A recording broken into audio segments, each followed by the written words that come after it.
जंगल में बादल गरज रहे थे और जोरों की बारिश हो रही थी।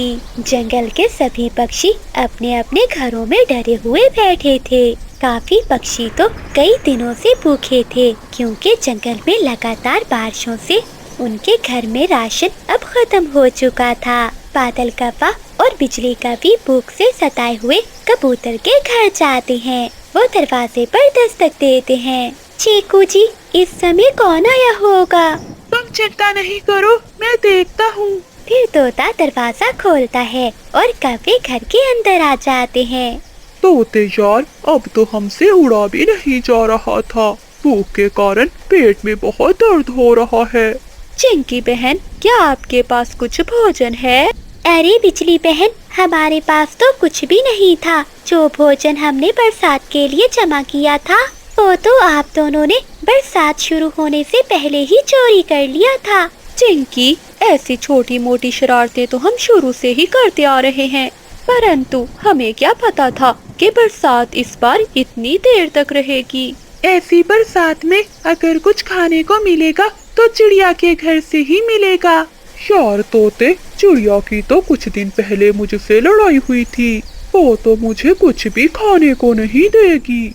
मानो चिड़िया बहुत दयालु है, अगर उसके पास कुछ हुआ तो वो हमें जरूर देगी। तो ठीक है तोती बहन, चले हम सब चिड़िया के पास ही चलते हैं। फिर वो सब मानो चिड़िया के घर की ओर जाते हैं।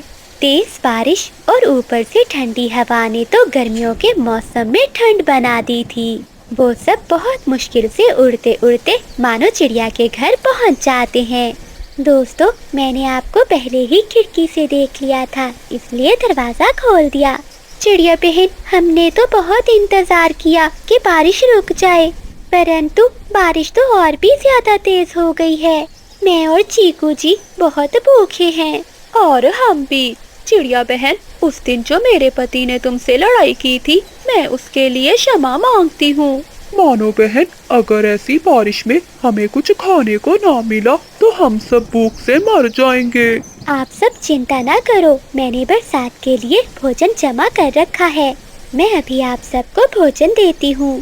फिर मानो चिड़िया अपना भोजन वाला संदूक खोलती है, जिसमें उसने ढेर सारा अनाज जमा कर रखा था। वो सब पक्षियों को भोजन देती है। मैं तो सुबह ही चिड़िया के पास आ गया था। मुझे पता था ऐसे मौसम में चिड़िया के पास से ही मिलेगा भोजन। फिर वो सब भोजन खा लेते हैं।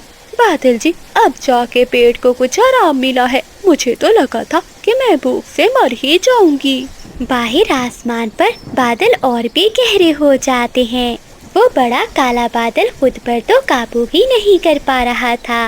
मेरे अंदर बारिश की मात्रा बहुत ज्यादा है। मैं कतरा कतरा नहीं बरस सकता, ऐसे तो मैं फट जाऊंगा। बाबा जी, आप अपने आप पर काबू रखें। अगर आप ऐसे फट गए तो जंगल में सभी पक्षी पानी में डूबकर मर जाएंगे। मेरे पास समय बहुत थोड़ा है, मैं और नहीं रुक सकता। बेटे, तुम जल्दी से जाओ और जंगल के पक्षियों को बता दो, ताकि वो सब किसी सुरक्षित जगह पर चले जाएं। बाबा, मैं अभी जाता हूँ। फिर वो छोटा बादल नीचे जंगल में आता है, परंतु उसे तो जंगल में कोई पक्षी भी दिखाई नहीं देता। ये सब पक्षी कहाँ चले गए? अगर मेरे पिताजी फट गए फिर तो सभी पक्षी मारे जाएंगे। जंगल में बहुत पानी आ जाएगा। ऐसा कहते हुए बादल आवाज देता है, कोई है, कोई है, मेरी आवाज सुनो। जंगल के पक्षियों, आप सब कहाँ हो? दोस्तों, मुझे किसी के बुलाने की आवाज आ रही है। ये कौन हो सकता है जो ऐसी बारिश में हमें बुला रहा है? चिड़िया बहन, हमें जाकर देखना होगा, शायद कोई मुसीबत में हो। चिड़िया बहन, कबूतर ठीक कह रहा है, तुम जाओ कबूतर के साथ। जंगल में बारिश बहुत तेज थी। वो दोनों बाहर आते हैं। बादल उन दोनों को देखकर उनके पास जाता है। बादल जी, सब ठीक तो है ना? हम सब पक्षी तो बारिश से डरकर चिड़िया के घर में छुपे बैठे थे। मेरे काले बादल पिताजी, जो बादलों में से सबसे बड़े हैं, वो फटने वाले हैं। मैं आप सबको बताने आया हूँ कि आप सब पक्षी किसी सुरक्षित जगह पर चले जाएं। अरे ये तो बहुत बुरी खबर है, लेकिन बादल कैसे फटते हैं? मेरे पापा ने पानी अपनी प्यास से कुछ ज्यादा ही पी लिया था और अब वो पानी का बोझ उठा नहीं पा रहे क्योंकि उन पर हवाओं का दबाव बढ़ रहा है, जिस कारण वो फट जाएंगे। तो क्या बादल हम पहाड़ों पर चले जाएं? छोटे बादल, क्या पहाड़ों पर तो नहीं आएगा पानी?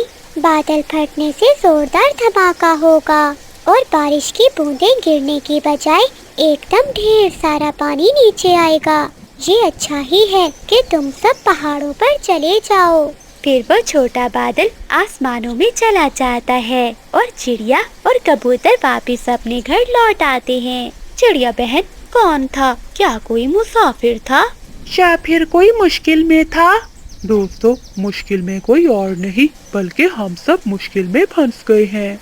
दोस्तों, हम सबको यहाँ से जाना होगा। चिड़िया बहन, तुम हम सबको ऐसे डरा क्यों रही हो? आखिर हुआ क्या है?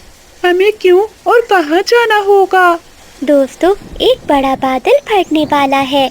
छोटा बादल हमें बताने आया था ताकि हम सब किसी सुरक्षित जगह पर चले जाएं। बहुत सारा पानी एक साथ जमीन पर गिरने वाला है। ये बात सुनकर सभी पक्षी बहुत डर जाते हैं। अच्छा चिड़िया बहन, तो हम सब अब कहाँ जाएंगे? हम सबको पहाड़ों पर जाना होगा।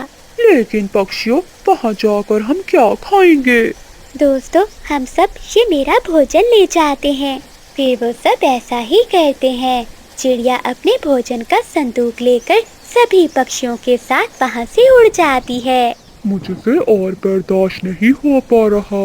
ऐसा कहते हुए वो बड़ा बादल जोर से फट जाता है और बहुत सारा पानी एक साथ जमीन पर गिरता है। पानी तो इतना ज्यादा था कि हर तरफ पानी ही पानी हो जाता है। सभी पक्षी भी पहाड़ों पर पहुंच जाते हैं। ये आवाज कैसी थी? बहुत जोर का धमाका हुआ है। दोस्तों, मुझे लगता है कि वो काला बादल फट गया है। चिड़िया बहन, अगर छोटा बादल हमें ना बताता तो हम सब तो वहीं मर जाते। अब ना जाने ये बारिश कब रुकेगी। अगर ऐसे ही बारिश में भीगते रहे तो हम यहाँ भी मर जाएंगे। तभी कबूतर की नजर सामने एक गुफा पर जाती है। दोस्तों, वो देखो, वहाँ गुफा है। चलो हम सब वहीं चलते हैं। फिर वो सभी दोस्त उस गुफा के अंदर चले जाते हैं। दोस्तों, हर दुख के बाद सुख होता है और हर गम के बाद खुशी। इस बारिश के बाद जंगल में बहार आएगी। दोस्तों, हालात कैसे भी हो और मुश्किल कैसी भी हो, अगर हम सब मिलकर उन हालात का मुकाबला करें तो हम जीत सकते हैं। फिर वो सभी पक्षी खुशी खुशी बारिश के दिन वहीं गुजारते हैं। मानो चिड़िया के पास एक गुलाब जामुन था। वो अपना गुलाब जामुन लेकर घर लौट रही थी कि रास्ते में उसे बादल कौवा मिल जाता है। चिड़िया, चलो एक खेल खेलते हैं। बादल भैया, मेरी बेटी भूखी है, मेरे पास खेलने का समय नहीं है, मुझे घर लौटकर जाना है। देखते हैं पीपल के पेड़ को पहले कौन पंख लगाता है। अगर पहले मैं गया तो तुम्हारा ये गुलाब जामुन मेरा, और अगर मैं हार गया तो ये अनाज से भरी हुई पोटली तुम्हारी। ढेर सारा अनाज देखकर चिड़िया भी लालच में आ जाती है। तो फिर ठीक है, देखते हैं आज कौन जीतता है। फिर मानो चिड़िया अपना गुलाब जामुन और बादल कौवा अपनी अनाज से भरी हुई पोटली वहीं रखते हैं। कौवे, मुझे धोखा ना देना, सीधा उड़ना, कहीं ऐसा ना हो कि मुझसे टकरा जाओ। तुम चिंता नहीं करो, ऐसा करने की मुझे कोई जरूरत नहीं होगी, मैं जीत जाऊंगा। फिर दोनों में रेस शुरू होती है। बादल कौवा बहुत तेजी से उड़ता है। वो तो तेजी से उड़ता हुआ मानो चिड़िया से आगे निकल जाता है। मानो चिड़िया अभी आधे रास्ते में ही थी कि बादल कौवा पीपल के पेड़ पर पहुंच जाता है। मैं जीत गया, मैं जीत गया, अब तुम्हारा गुलाब जामुन मेरा हुआ। मैं हार गई। कौवे, मुझे मेरे लालच ने धोखा दिया। हाँ, तुम मेरा गुलाब जामुन लेकर जा सकते हो। फिर बादल कौवा खुशी खुशी चिड़िया का गुलाब जामुन और अपना अनाज लेकर चला जाता है। बिजली, बिजली, कहाँ हो तुम? देखो मैं क्या